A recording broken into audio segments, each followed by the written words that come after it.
Ako ulit kayo mo nilaro kita! Mamaya naman! Aguri ka! Risky! Rizky! Agad ka mo! Ama kayo!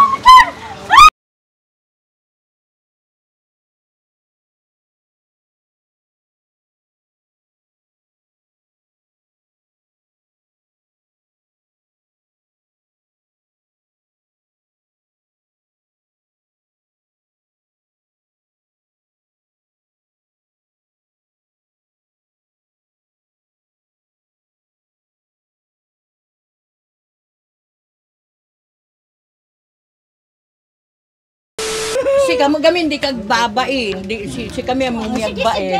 Na, pero Oo. sige. Ayun. May ice cream, may agluto tayo pa spaghetti. Buena. Sige. Baba ka, baba. Agluto tayo pa spaghetti. Sige, mama. Baba ka, anak, baba. May pupunta kami ni bibili kami ng ice cream at saka spaghetti. Gadot ako. Kasya nga eh. Ayaw na. Ang dami daw kasi tao. Ayaw na sa bahay-bahay. Di ba? Untak ida? Ay, nasa tao po eh. Untak isoda. Oo. Sige, ikaw magsabi. Yun na lang po. Pangpangasiyo man pa lang, tadi na kaya ti ado nga tao, nga rumwar. So nga, sit kayo pala igid. Galing nyo na lang po. Kwentuhan nyo na lang. Ano na kaya? Agid yung ubig, lalo yung ubig. Sige na. Kanakong! Gumatang takin ko. Inong takida. Ice cream. Inong takida. Sige. Ano pa yung tigatangan pa? Siguro, mama, si kaya asin. Sige. Gumatang tatig. Sige, mama. Ano pimpintas kisa dito yun niya? Sige, mama. Tanduata.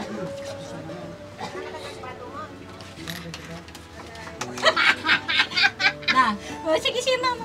Sige.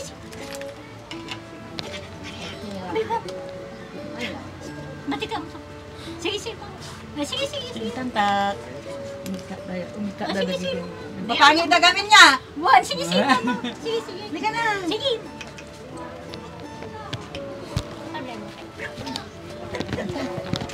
Sige, mama. Mati ka. Sige. Sumurunak to naman. Ala, awang kadwa. Mati, sige.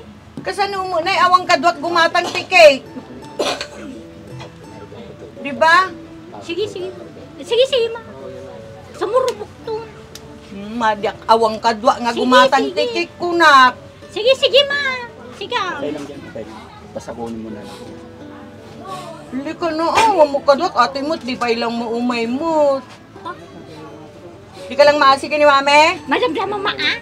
Damdama ka raw. Sige, ma. Sumurubok to. Awang kadwa. Baybayan. Sige. Sige, ma. Madamdama. Mamaya. Sige, ma. Ajay tayo, lugan tayo. Sige. Agur-uray ni Jollibee. Oo. Tan-ah. Sige na, Sige, hindi ko po Baybayan. Tanong na pintas taapan. Sige, ma. Uni. Kailangan madala mo siya dito na eh. Kahit buhatin ko na. Tulungan mo lang siya dito. Kasama sa buhay. Doon na lang tayo maglakad para hindi tayo makita. Sige, ma. Ha?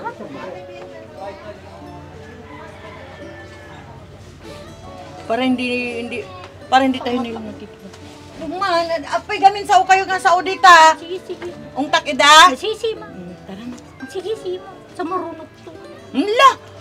Wala naman akong kasama. Ha? Hindi ka nanawa sa akin. Sige, ma. Nananak pa yung madam na sumarunok to, ma. Sige. Tan-ah.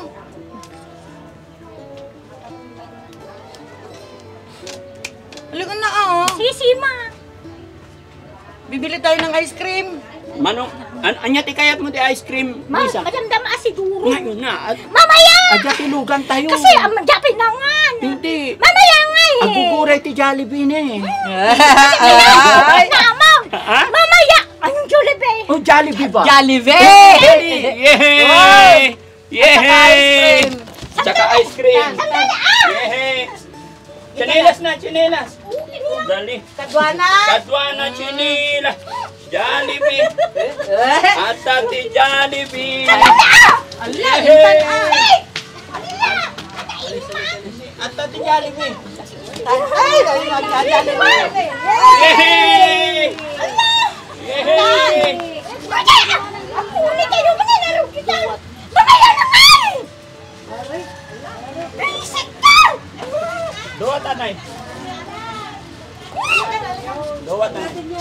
Ano ka naman na anak ko, yung Jollibee kasi naghihintay. Aguri ka!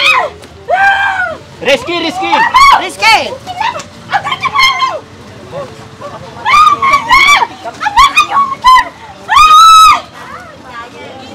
Mauna ka, risky. Okay. Chinilas niya ako ni chinilas. Andiyan na, Pasok na. Opo ka doon. ito na, oh. Andiyan na si Bini. Opo.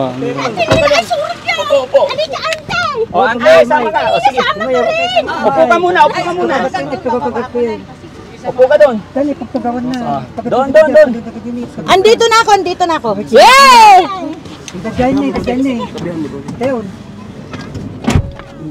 Yung sasakyan ko, baka maano dyan. O, sige, dito na ako.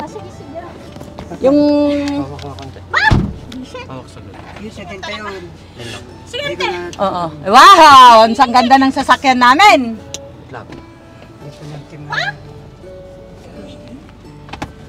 Sir. Ay. Hiningal ako ah. nakahulog. Hindi kaya maano dyan yung e-bike ko. Apir! Pagtapat ng kolong-kolong kaliwa. Sige, sige.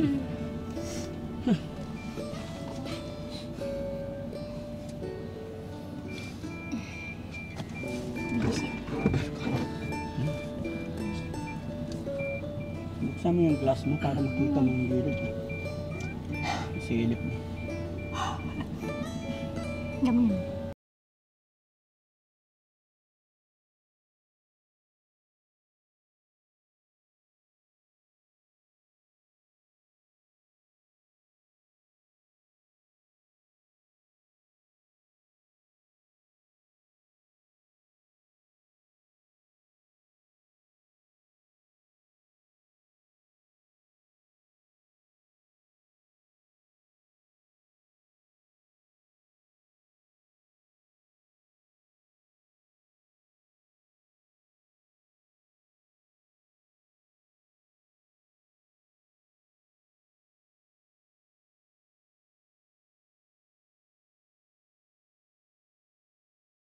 Sa kalahating araw na kaming pakiusapan, pakisuyuan, so wala na talaga kami magagawa kundi magkakaroon ng kaunting pwersahan.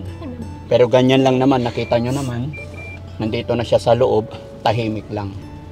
Ito po yung sinasabi ko na hindi talaga nila alam yung kanilang ginagawa. Minsan kaya sa simula pa lang sabi na po ako sa inyo, may mga bagay talaga or may mga eksena talaga na kailangan pilitin natin minsan dahil hindi nila alam na itong ginagawa natin is para sa kanila.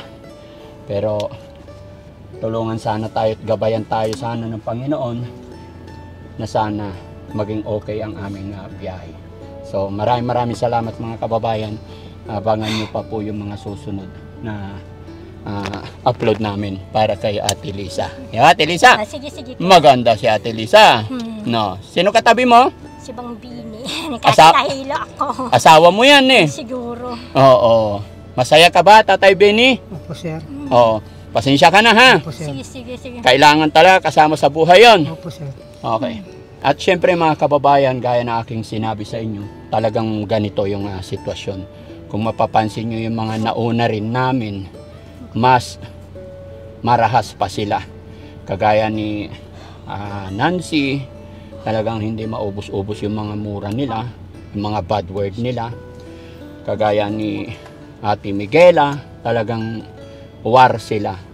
Pero kay Ate Lisa naman, ngayon ko lang naman nakitang naging palaban nung isasakay na natin siya.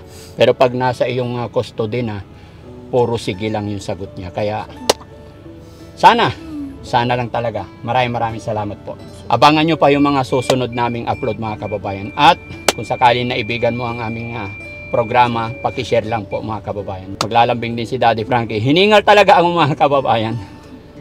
Pa-subscribe po ang ating YouTube channel.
Sa bahay ni Ate Lisa hanggang dito ay nakatulog na kami.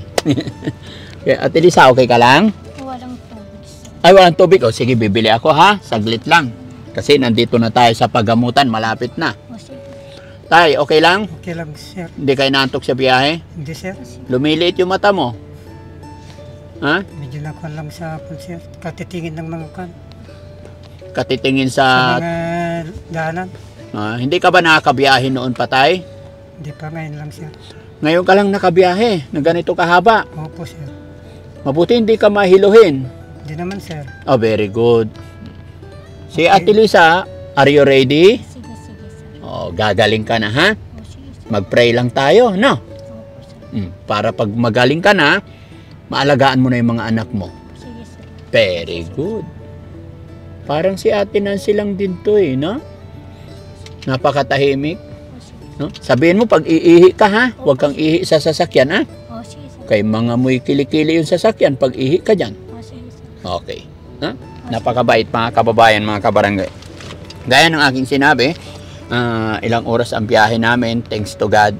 Eto, halos 1 kilometer na lang, andoon na tayo sa mismong pagamutan. At ito na yung aking sinasabi parati mga kababayan, na pagdating doon sa pagamutan ay hindi na po tayo pwedeng mag-video.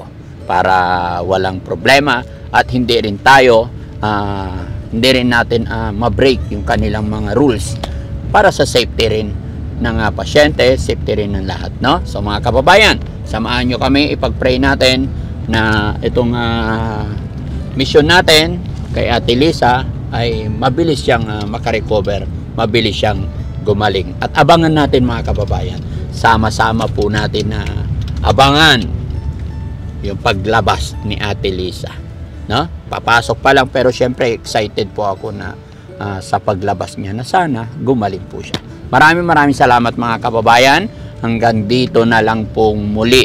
Hanggang dito lang po muna ang update ko sa inyo. Pero gaya na aking sinabi, nakaantabay pa rin po ang Team Daddy Frankie sa lahat po ng gastusin, ano man ang magiging kailanganin ni tatay kahit walang camera. So maraming salamat po and God bless po sa atin lahat.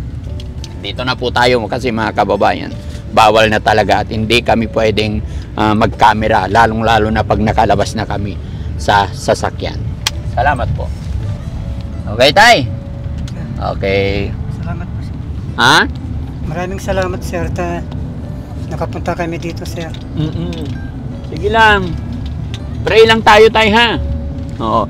Maganda pala pag nasa biyahe eh. Sweet si Ate Lisa sa manong Benny niya, ano? O, isang kiss na lang sa asawa mo. Kiss mo si tatay, isang kiss na lang. Ha? O, kiss na, kasi hindi mo na makikiss pag nasa loob na tayo. Ay, ikaw na lang tay, kiss mo na lang siya. Yeah, hindi pa tapos pupunasan na. Sige. Hindi pa tapos nag-kiss, pinupunasan mo na. Sige. O, ganyan talaga siya mga kababayan.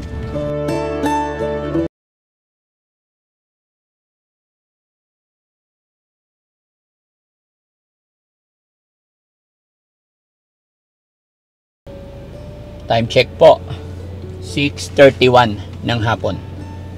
Kami po ay umalis sa Pangasinan alas 9 ng umaga, and then nakarating kami sa bahay ni Lisa ng 11:30, and then dumiretso po kami dito sa pagamutan. Hindi ko na po sasabihin yung lugar para sa safety, sa protection din ng bawat side. Basta mga kababayan, dinala namin si Ate Lisa sa pagamutan kasama ang kanyang asawa. Pangalan ng asawa niya? Benny. Si Tatay Benny mga kababayan, kasi hindi na po pwede na lang. Actually hanggang ngayon nandoon pa sa admission, pero kinausap na po ako ng doktor regarding po kay Ate Lisa, no? Mga kababayan, hindi pa sigurado kung ma-admit siya o hindi dahil kinukuhaan pa siya ng dugo and then x-ray. At ito, nag-coffee lang muna kami. Medyo nagutom na rin ang team, pero hindi kami basta-basta pwedeng lumabas hanggat hindi nakapag-decide ang doktor kung i-admit o hindi, no? So pwede rin naman lumabas para bumili ng pagkain, pero syempre medyo malayo-layo sa labas. Nag-coffee na lang ang Team Daddy Frankie. So ayun mga kababayan, update ko lang kayo at ipag-pray natin, no? Pati si Kuya Rizky nandoon pa sa loob, inaalalayan sila Ate Lisa tsaka si Tatay Benny. So sana lang mga kababayan, ma-admit siya, kasi kung hindi siya ma-admit, ayun nga po, babalik-balik na naman si Ate Lisa na paikot-ikot kung saan, araw-araw pagala-gala. Kasi nga po, hindi kayang alagaan ng pamilya si Ate Lisa at hindi rin nila kayang i-control. Hindi nila kayang ikulong sa bahay bagkos nananaig pa rin yung kagustuhan ni Nanay Lisa na ikot ng ikot. Actually, mula nung pinagupitan, pinaliguan namin, hanggang ngayong pagbalik namin ay hindi pa rin siya na papaliguan, no? Pero yun lang mga kababayan, in-update ko lang kayo.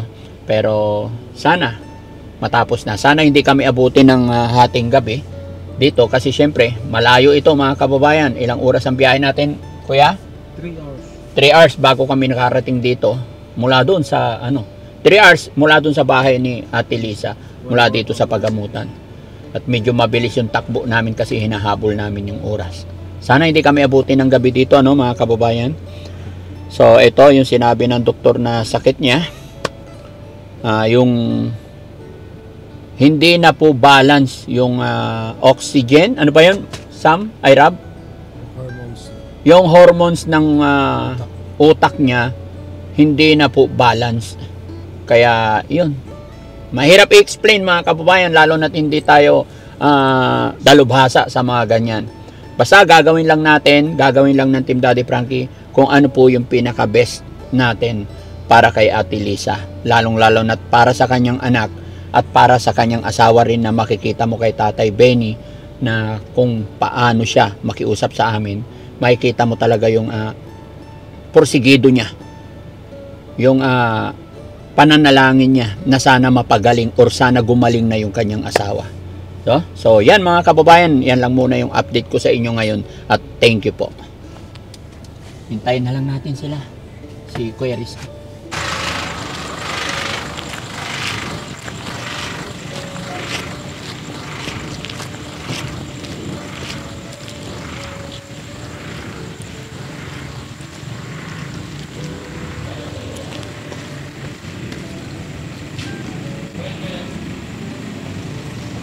Hinihigab. Ha? Inantok ka na? Ha? Okay ka na? Oh, sige. Kumusta pakiramdam mo? Ganito po. Ha? Ha? Ganito. Ganito ang Pakiramdam po. pakiramdam mo. Opo. Okay yan. Unti-unti nang gagaling ikaw, ha?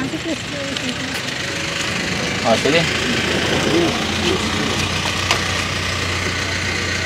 Dito na lang kayo tayo sa ano. Dito kayo. Doon. Sa likod. Yan, tabi kayo dyan, tay. Dito siya sa ano, tay? Dito ka. Ay, hindi. Si, ano, para ipitin mo si, ano. Akin yun. Yan. Ha? Oh, sige. Pasok ka.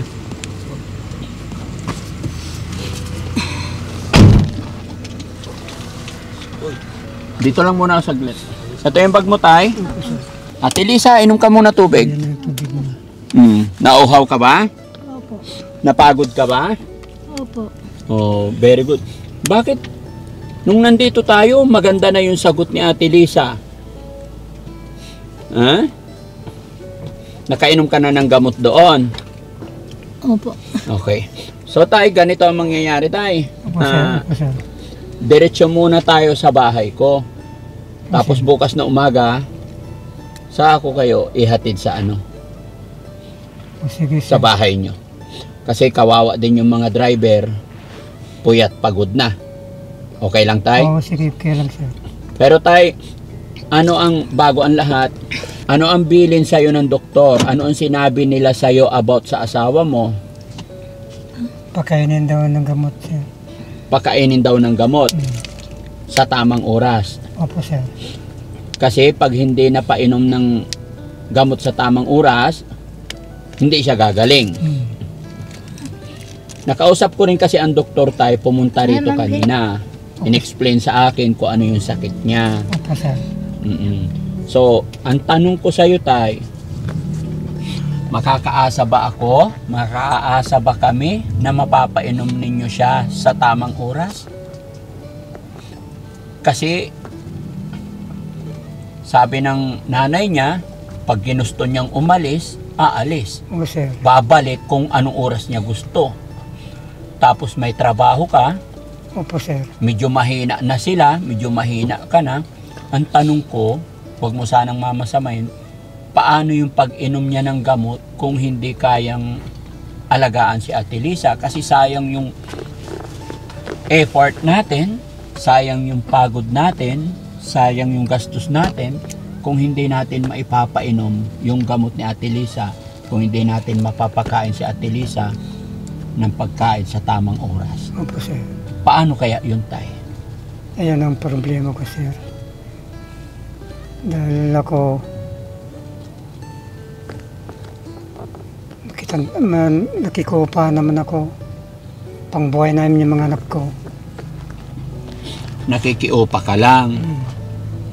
Yun ang problema. Po, sir. Pang-araw-araw namin sa ako. Buki, pagkain. Ha? Pang-araw-araw namin sa panggastos sa bahay. So, ibig sabihin, hindi mo siya mababantayan. Kung nagtatrabaho ka, paano? Paano si Ate Lisa, Nanay Lisa? Paano siya makakainom ng tamang gamot? Kasi mga kababayan, sa loob ng pagamutan, tinanong siya ng mga doktor si Ate Lisa, nasasagot naman niya lahat. So, hindi siya naging qualified para ma-admit. Ang nangyari po dito,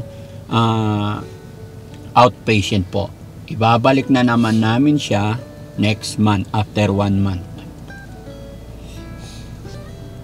So ito ang problema namin mga kababayan, kasi alam ko na po yung sistema or sitwasyon sa bahay ng magulang ni Ate Lisa na talagang hindi nila kayang i-hold si Ate Lisa. At ganon din kay Tatay Benny, ito sabi niya, nangangamuhan, nakikiupa siya araw-araw para may pangkain ng kanyang mga anak. So ang problema namin dito mga kababayan, paano mapapainom ni tatay at ng nanay, paano mapapainom ni Tatay Benny kasi may trabaho siya, paano naman maalagaan ng biyanan ni Tatay Benny kasi yung nanay ni Ate Lisa is mga matatanda na, 4 na magkakapatid yun, puro matatanda na. So ito ang aming problema mga kababayan. Sa gabing ito, kung napapanood nyo man ang bidyong ito, bigyan nyo rin po kami ng opinion, payo, bigyan nyo opinion si Daddy Frankie para mas makabuluhan or maging maayos yung desisyon ni Daddy Frankie at hindi po ako magkamali. At sana gabayan kami ng Panginoon, no? Lalong-lalo na sa biyahe namin ito. Ang oras po is 10:30 at kami babalik ng Pangasinan ngayon. So, para hindi masyadong puyat ang ating mga kasamahan, mga kababayan, tuloy na lang natin ang usapan natin tayo bukas ng umaga para makapag-isip ka at makaalis na rin kami sa lugar na ito mga kababayan. Medyo masakit na rin yung aking mata, no? At makakain na rin kasi kanina pa po ay hindi pa kami nakakain lahat, no? Kasi hindi kami pwedeng lumabas basta-basta gaya ng aking sinabi kanina. So, mamang driver, okay ka lang? Kaya natin bumalik ngayon? Yes po. Sabihin nyo lang, pag alanganin, huwag natin pipilitin, ha? Okay. So, sige. Drive muna tayo. Kasi si tatay, gutom na. Let's go, banti tayo. Maraming salamat mga kababayan. Kung sakasakali, nanonood pa po kayo. Kung sakasakali, nandito pa kayo nanonood sa video kong ito, paki-share po ang video para sa ganon ay mas makatulong pa tayo. At mga kababayan, kanina lamang din po may nabasa po ako na nagtatanong kung na-receive ko daw ba yung pinadala nilang tulong para sa beneficiary ko. Mga kababayan, lilinawin ko lang, clarifying para maging maliwanag sa lahat ng mga kababayan natin. Una pa lang, nagpapasalamat po ako sa inyong lahat sa mga nagpapaabot ng tulong sa ating mga beneficiary. Pero paalala lang po mga kababayan, mag-ingat po kayo dahil marami pong manloloko. Pagka kayo ay nagpaabot ng tulong at aming natanggap, sisiguraduhin ko po na i-mention kayo at pasasalamatan ko po kayo. Pero kung hindi sa amin nakarating ay hindi ko po talaga mamimension. Kaya paalala mga kababayan, si Daddy Frankie po, wala pa akong inuutusan ibang tao, kundi kay Daddy Frankie lamang po. Kung may magpapaabot ng tulong, sa GCash lang po, GCash number lang po ni Daddy Frankie. Kung ibang pangalan, huwag nyo pong i-honor yon dahil wala po akong inuutusan tao, wala po akong ino-authorize na gumamit ng pangalan ko or what, no? So, eto po mga kababayan ay paglilinaw lamang po kasi may mga nababasa ako na nagtataka po sila, no? So, yan mga kababayan, paglilinaw, uulitin ko po, wala po akong inuutosang iba maliban lang po pangalan ng GCash number ni Daddy Frankie. Ipa-flash ko po dyan sa screen po, ano? So, maraming salamat mga kababayan. Thank you po and magandang gabi. God bless po.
Tay, okay lang? Okay lang, sir. Napipikit na yung mata mo.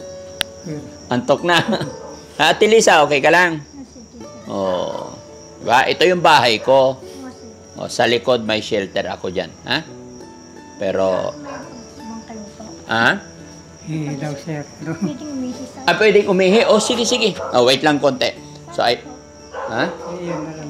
Oh, ayan mga kababayan, mga kabarangay. After nan maghapon na biyahe namin, ito, nakarating na kami sa bahay.